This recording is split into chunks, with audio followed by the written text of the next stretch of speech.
Ladies and gents, welcome to Detect the World Review. And would you believe that my wife has brought me to Farnham Castle in Surrey. This castle started in 1138 by Bishop Henry. So it started building this castle, and he may have started building on top of an existing castle, but who knows. And in 1180 the great Norman hall and chapel were built, and work started on the outer curtain wall, which I presume that might be a part of the outer curtain wall. And then in 1200 King John was a frequent visitor here, so he stayed here a lot. So this is impressive. This is a big castle in Surrey, and we're now going to explore. Just started my tour. There's another beautiful Tudor house here, which is connected to the castle. We'll be going up there in a little while, but look at this beautiful Tudor house. Fantastic. We often find a lot of Tudor stuff. Well, this is where they used to live. Obviously not in this extravagance, but yeah, beautiful, and it's connected to that wall. Welcome to the Bishop's Palace. The Bishop's Palace at Farnham Castle is one of the few remaining great medieval houses of England. 900 years of living. So look at that picture. You can see the castle, you can see the great palace, and where it's been added to over the last 900 years. The keep, a scheduled ancient monument, was put in the Guardian of the State in 1933. Farnham Castle International Briefing and Conference Centre has leased and cared for the Bishop's Palace since 1962. Let's move on. Now entering a corridor. You can see my family in the garden there. Look at these steps. Can't go up there, but look. Grand steps they are. Probably hear Parker. We come into a garden area. Daddy! Hello. Oh, it's Winnie's birthday today. Say cheese. Parker. Not about you today, Parker, I'm afraid. Beautiful castle wall.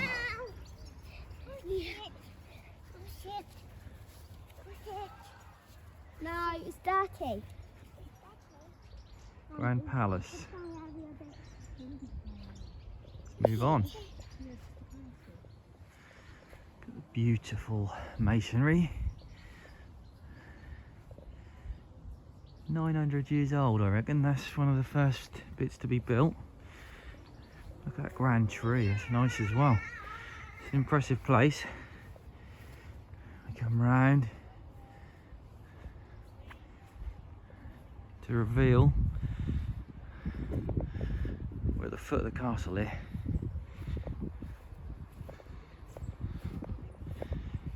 In the moat, obviously, look. Slopes up at the banks. And it's very wet on foot. Look at my foot, it's wet. So obviously the moat that I'm walking in now, I would think, still holds a lot of water underneath this grass.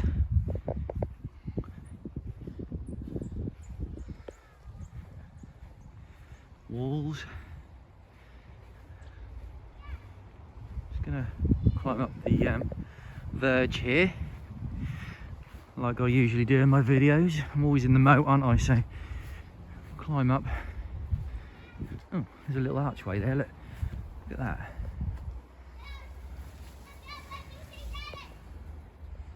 Don't know what that is.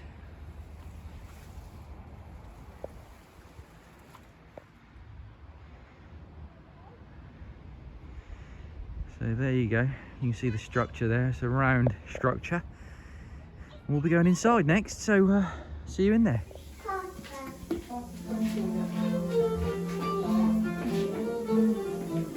Welcome to the keep at Farnham Castle, one of the 6 fortified palaces belonging to the medieval bishops of Winchester. The first mention of any building on this site is found in the Winchester Annals, written at the end of the 12th century. The annals say that Henry of Blois built a castle here in 1138, an ideal place to break the long journey between Winchester and London, and more convenient than Winchester for receiving the king.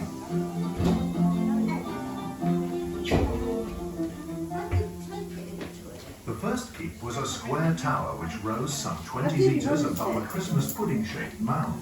In 1155, Bishop Henry of Blois Can't stand there for the whole audio, I'm afraid. We're now entering the start of the castle. Beware of fallen masonry there.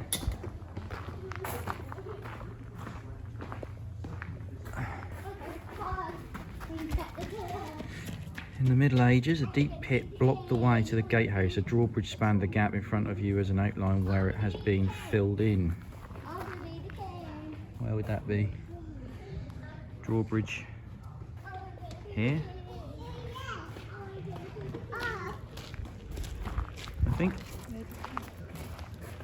Where the drawbridge used to be.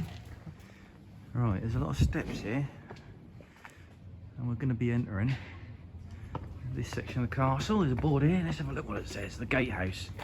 We're in the gatehouse, look. Oh right, yeah. So this is what you see there. Gatehouse. Fascinating.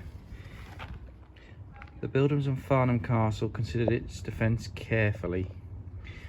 I won't go into all of it, but a deep drawbridge pit once stood beneath your feet. Above the gatehouse passage, a room housing the mechanisms to raise and lower the drawbridge and portcullis. Right, let's go in here. So we're now going to the gatehouse.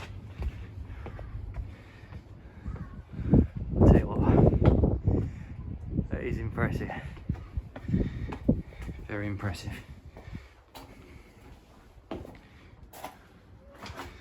Try and show as much as I can, but it's too much to take in really.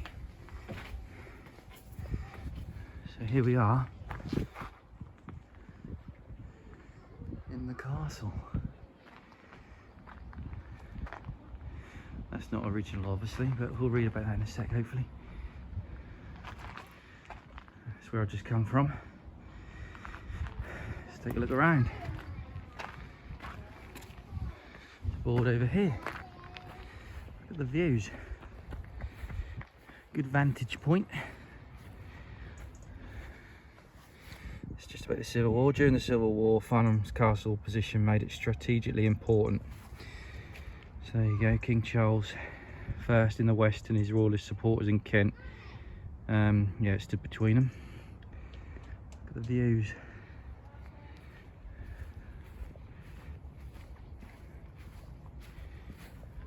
A little tower house or something here. Obviously would have been archers in here, I reckon, looking over the top here. There would have been a platform, I would imagine. I'm no expert, but I'm short, but I can't see over that. Nor would a 6-foot person. So walk along here. A couple of boards over there that we've got information on. We'll have a look at that in a sec. I'm just going to stand up on these steps and show you over the vantage point here. Obviously I was standing down there earlier, and that's the moat that runs all the way through and all the way round.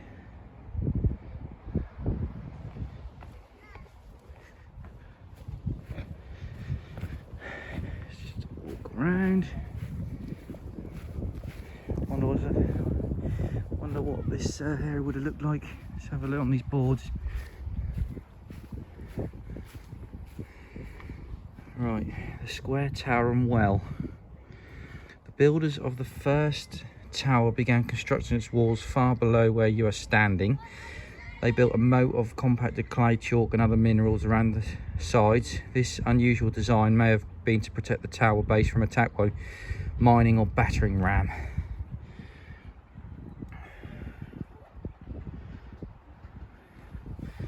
There's this one over here, which is shot to pieces. I can't read anything on that. Let's have a look in here.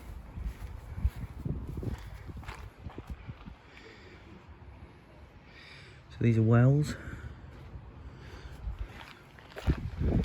around the side. St George's flag there.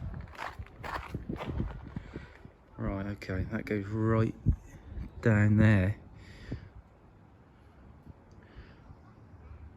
That is deep. You see how deep the walls go. Pretty impressive, isn't it?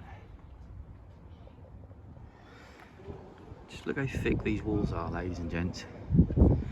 Must be 2 meters thick. And that is the view you had from the top of the wall. You could see people coming from miles away if they were on the attack. But these walls, 2 meters I reckon, 2 meters thick, ridiculous. Right, I'm just looking down into the castle now. It's the highest point I can reach. So the 2 meter wall is there that I just showed you. And I'm up another 5 meters maybe. But again, look at the view.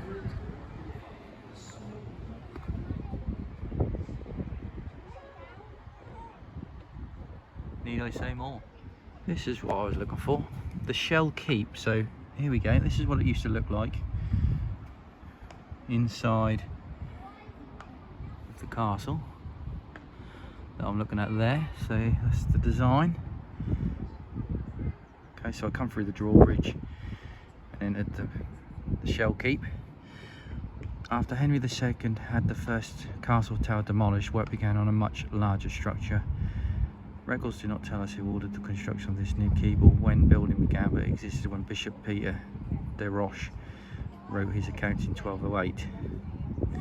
Usually the builders constructed the new walls around the mound, not on top. At first, a gap bridged by wooden walkways existed where the sides of the original mound curved away from the walls. Later, filling in the space created a flat inner courtyard, providing more room for men and supplies. In the 13th century, the keep contained only the essentials for a small garrison. And I was thinking of that when I came up here. I thought, how many people could you actually keep here? Because it's not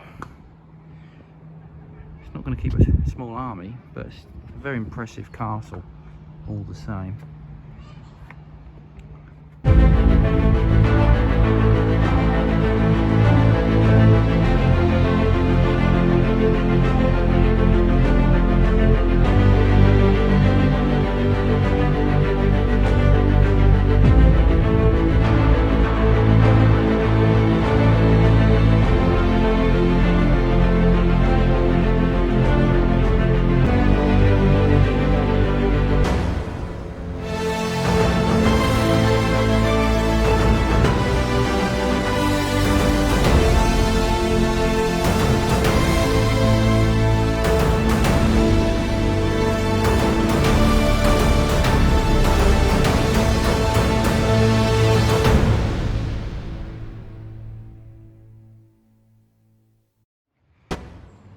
Quite interesting.